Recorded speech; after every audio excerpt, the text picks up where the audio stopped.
ఏం పేరు సార్ మీ పేరు? నా పేరు రమణ గారండి, విజయనగరం అండి. ఓకే అండి. ఓకే.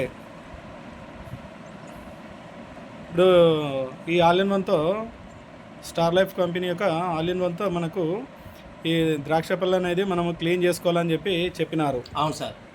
దీనివల్ల ఉపయోగాలు ఏంటి క్లీన్ చేసుకుంటే? దీనివల్ల కెమికల్ అనేది పోతుంది. తర్వాత ఏంటంటే 10 మినిట్స్ మినిమం ఉంచాలండి. ఓకే. 10 మినిట్స్ కానీ మన ఆల్ ఇన్ వన్తో కానీ నానబెట్టి ఉంచినట్టుగా అయితే ఆ కెమికల్ అనేది వాటర్లోకి వచ్చేస్తుంది, రుచిగా ఉంటుంది. అలాగే కాయగూరలు కూడా ఏదైనా వాడచ్చండి. ఫ్రూట్స్ ఏవైనా కాయగూరలు కానీ ఏదైనా వాడచ్చు. దీనివల్ల ఏంటంటే వండుకుంటే కూడా చాలా కాయగూరలు వండుకుంటే చాలా అద్భుతంగా ఉన్నాయి. అది ఎవరైనా టెస్ట్ చేసి చూడొచ్చు. ఆల్రెడీ మేము చేసాం కాబట్టి ఈ వీడియో చేస్తామండి. చాలా బాగుంది. ఫ్రూట్స్ కానీ కాయగూరలు కానీ అంత అద్భుతంగా మినిమం 10 నిమిషాలు మాత్రం వాటర్లో ఉంచి మళ్ళీ తీసుకొని మళ్ళీ వాటర్లో క్లీన్ చేసి శుభ్రం చేసుకుంటే తింటే మాత్రం అద్భుతంగా ఉంటాయండి. ఇప్పుడు దీంట్లో వచ్చేసి మనకు dish wash liquid all in one అనేది మనం వేసినాం. అవునండి. 4 డ్రాప్స్ వేసినాం. 4 డ్రాప్స్. ఓకే. ఇది వచ్చేసి మామూలు వాటర్లో ఉండేది. మామూలు వాటర్లో ఉండేది. మామూలు వాటర్లో ఉంది. ఇప్పుడు దీనికి ఇప్పుడు మనకేమన్నా స్పాట్లో ఒక్క మాటలో చెప్పాలంటే ఏం చెప్పగలుగుతారు గమనించడానికి? ఇది చూసారు, దీని తాలూకు ఫోమ్ గట్ట అంతా కూడా ఏ కెమికల్ ఉన్నా ఈ ఫోమ్ తీసేస్తుందండి బయటికి. ఓకే. ఈ బయటికి తీయడం వల్ల కెమికల్ అనేది వాటర్లో తేలిపోతుంది. ఓకే. అందువల్ల అది తర్వాత తింటే అద్భుతంగా ఉంటుంది. ఫ్రూట్స్ అయితే కాయగూరలు అయితే వండుకుంటే మాత్రం అద్భుతంగా ఉన్నాయండి. ఎందుకంటే ఇది ఆల్రెడీ ప్రూవిన్. ఇదిగోండి పండు కూడా చూడండి ఎలాగొచ్చిందో. ఆ పండు తింటే ఇంకా బాగుంటుందండి. ఇదిగోండి ఇది మామూలుగా వాటర్లో వేసిందండి. ఇది మామూలు వాటర్లో వేసింది. ఇది అది రెండు పక్క పక్కన పెట్టండి.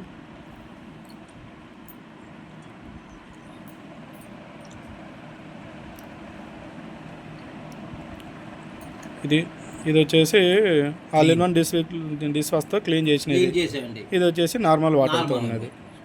దీని తాలూకు అంతే కూడా మొత్తం చూస్తుంటే తెల్ల పొరలాగా ఉంటుందండి. అదంతా కూడా బయటకు వచ్చేస్తుందండి క్లీన్ చేయడం వల్ల. కానీ మామూలు వాటర్లో మాత్రం అది అలాగే ఉండిపోద్ది. ఆరిన తర్వాత మళ్ళీ తెల్లగా కనబడుతుంది. కానీ డిష్ వాష్ వాడడం వల్ల ఈ తెల్లపొర అనేది కనబడదు, నీట్గా ఉంటుంది, ఆరోగ్యంగా ఉంటుంది, తీగా ఉంటున్నాయి. అలాగే కాయగూరలు కూడా వాడచ్చండి. ఆకుకూరలు కానీ కాయగూరలు కానీ. అంటే మనం ఆల్రెడీ ఇక్కడ గమనిస్తున్నాం, ఈ యొక్క ద్రాక్ష పళ్ళ మీద తెల్లగా అనేది పొర అనేది క్లియర్ కనపడుతుంది మనకి ఇక్కడ. ఇగో ఇదల్లా నీట్గా కనబడుతుంది. ఇదల్లా చూడండి ఇక్కడ కనబడుతుంది కదా, ఇది గమనించగలరు మొత్తం మనకి. ఎందుకంటే వీడియోలో మనకు క్లియర్ కనపడుతుంది ఇక్కడ. ఇది ఉంది. ఓకే అండి. దీంట్లో వచ్చేసి ఇప్పుడు దీంట్లో అనేది మనకు అలా అవపడుతుందా ఏంటి? వాటర్లో తేలేందుకు అట్ట కనపడుతుంది అది. ఓకే. ఇక్కడ ఏమైనా కనపడుతుందా? తెల్లపొరలేదండి. దీనికి మొత్తం క్లీన్ అయిపోయింది.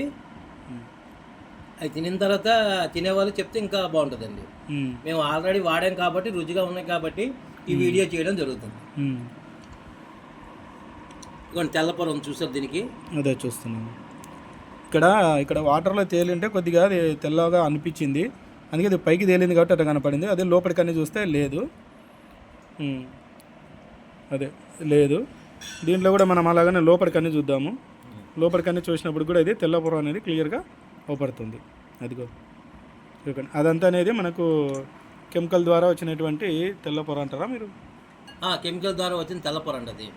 ఎందుకంటే ఇప్పుడు అన్ని రకాల కెమికల్తోనే పండిస్తున్నారండి అన్ని పంటలను, కాయగూరలు కానీ ఫ్రూట్స్. ఇది చేసినారు. ఇప్పుడు మళ్ళీ వాష్ చేసుకోవాలా ఇది ఒకసారి? వాష్ చేసుకోండి, మామూలు వాటర్లో వాష్ చేసుకుని చాలు. ఓకే అండి. ఇక్కడ చూడండి ఎంత నీట్గా వచ్చింది చూసారా. చూడండి ఇక్కడ ఉన్నటువంటి ఈ వైట్ కలర్ ఏదైతే ఉందో ఇదంతా ఉంది కదా, అదంతా ఇక్కడ మొత్తం కిందికి వచ్చిందండి అది. ఓకే. దీంట్లో ఈ బౌల్లో చూద్దాం. ఈ బౌల్లో కింద ఏం లేదు, నీట్గా ఉంది.